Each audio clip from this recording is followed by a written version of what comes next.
way with that they're now turning their attention and their guns onto another ethnic group,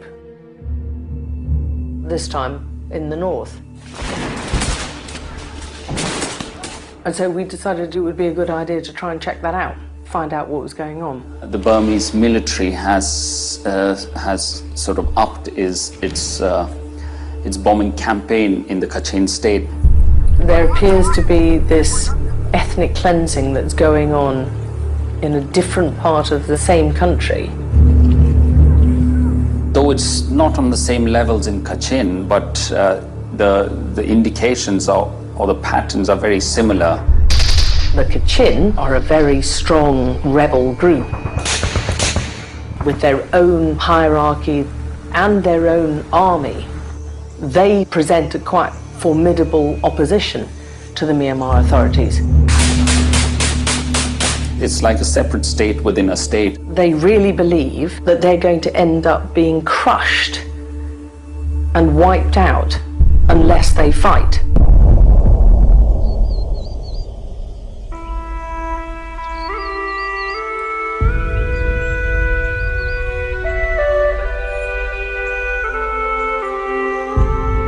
I mean, to be honest, I didn't know much about Kachin or the Kachin people before I started covering what was happening in Myanmar.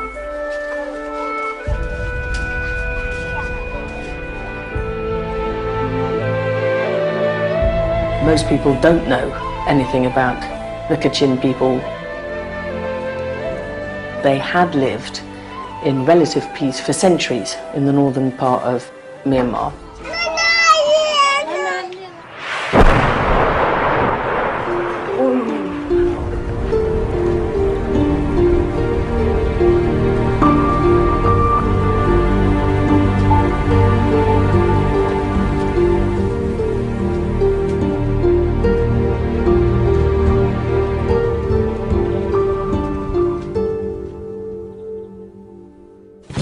They've been fighting this war for literally decades. No one has really given a flying fig about what on earth is going on inside Kachin state. It's not been reported, no journalists allowed. The Burmese government does not allow journalists to go up north to the Kachin area.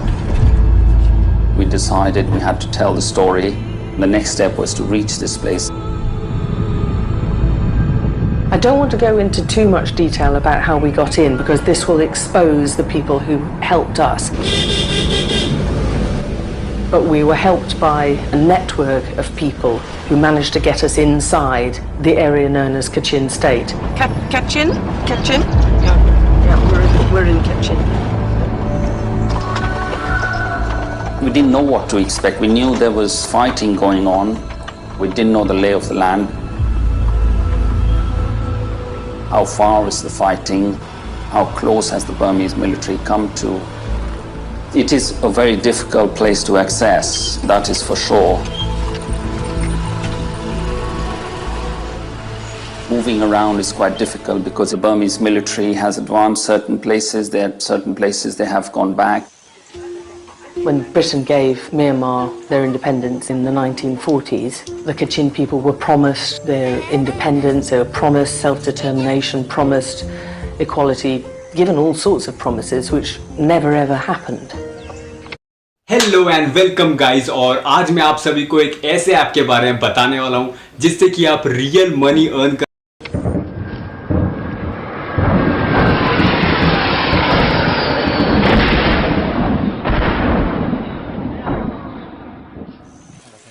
The Myanmar military is actually bombing these people. They're bombing civilian areas. This bombing campaign has become quite severe. There's been thousands of people who have been displaced. Bombing from the air. Villages or near villages, trying to force people to move, and they have moved in their tens of thousands.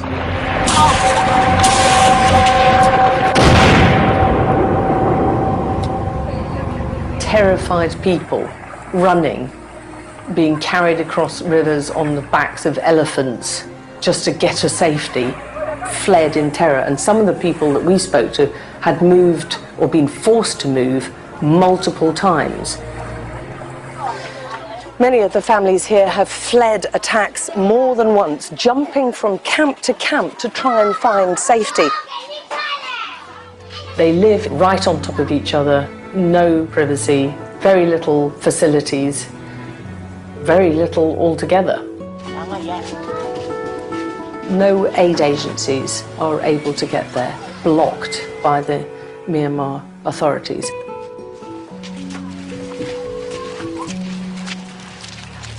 We spoke to one woman who'd moved, I think she said 7 times. She spoke about the Myanmar military bombing so close.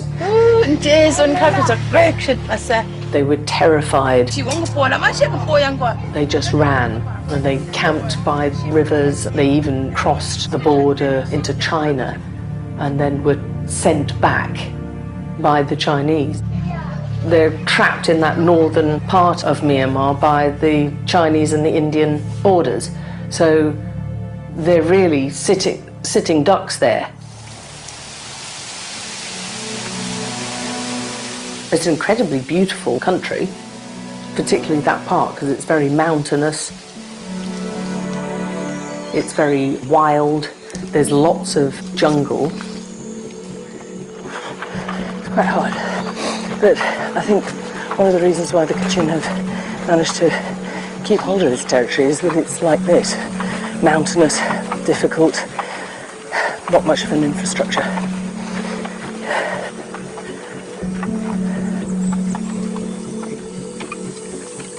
The Kachin are a mostly Christian group. I noticed a lot of them had red bandanas with religious writings on the back of their scarves, urging them to go on, and many of them appeared to have a very strong faith and belief that God was on their side. It's all jungle lands, all hilly, all mountainous.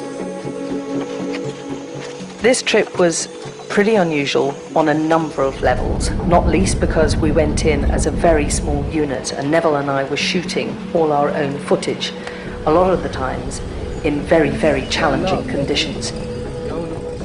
The humidity was something off the scale of anything I've ever experienced.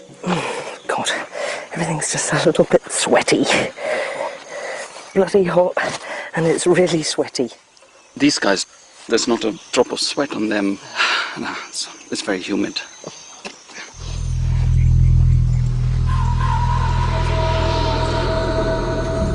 I mean, poor old Neville.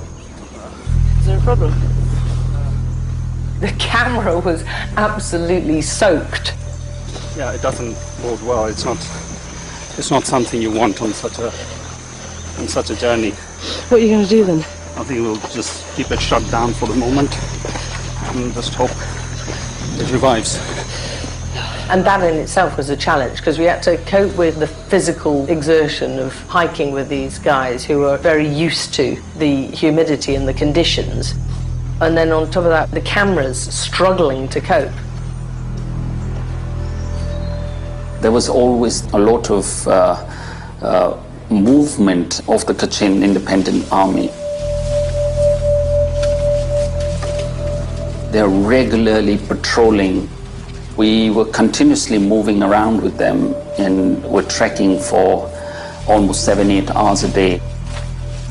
And they did that at night as well. Can't see a thing. We'd be following the patrol and wondering where on earth they were going, and they knew exactly where they were going. They obviously have been doing that on a very, very regular basis. So whilst we were slipping and sliding and trying to keep up with them, they were moving really stealthily. Worried about falling way up. Never climb a mountain in the night. You're looking through the night vision and you can see things sort of clearly. You still can't really see where you're